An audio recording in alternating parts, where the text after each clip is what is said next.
I arrived in Paris yesterday, the start of my 3-month stay in Europe after leaving everything behind for the sole purpose of living in France and enjoying my life.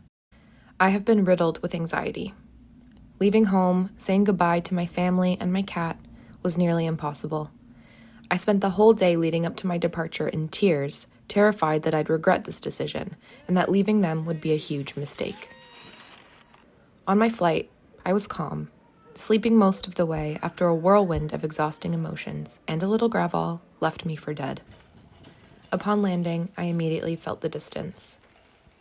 From now on, I can't just go downstairs to talk to my mom or drive over to my best friend's house whenever I feel like it. I won't have my cat around to snuggle and admire and play with. I go through the motions of collecting my luggage, calling an Uber, and heading to my dear friend's house, relieved that a familiar and comforting face will be waiting for me at the end of the drive. Her and I spent a lovely day together, and then I'm alone again, checking into the Airbnb I'll be calling home for the next month. I call my mom immediately, and I go to bed. The entirety of my apartment sits underneath a queen-size loft bed.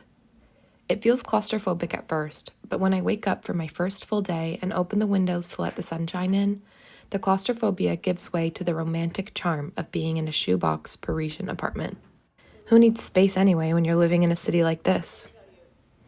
After a restless first night's sleep, I head out for the day as quickly as I can to walk off the feeling of homesickness that is already starting to creep in.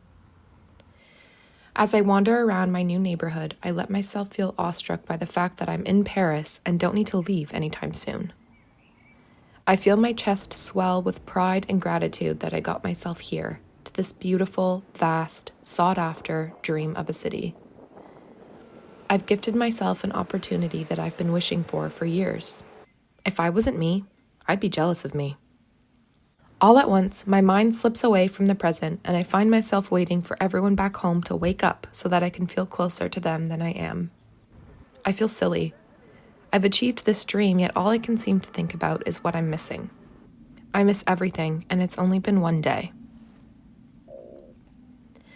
Now, I lie in the oldest square in the city, surrounded by beautiful, historic 17th century architecture.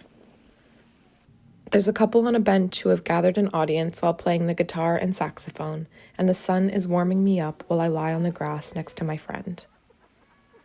I take in the culture around me that is so different, so infectious, so admirable, and I understand how fortunate I am to be here, among people both local and not, reading their books, engaging in conversation, and enjoying the sun. I miss home, and I want to be here. I make room for every feeling. Maybe homesickness is inevitable. Maybe loneliness is something I'm going to have to get comfortable with. Maybe my heart can be here and there, filled with both an appreciation for where I am and a deep, undying love for where I came from.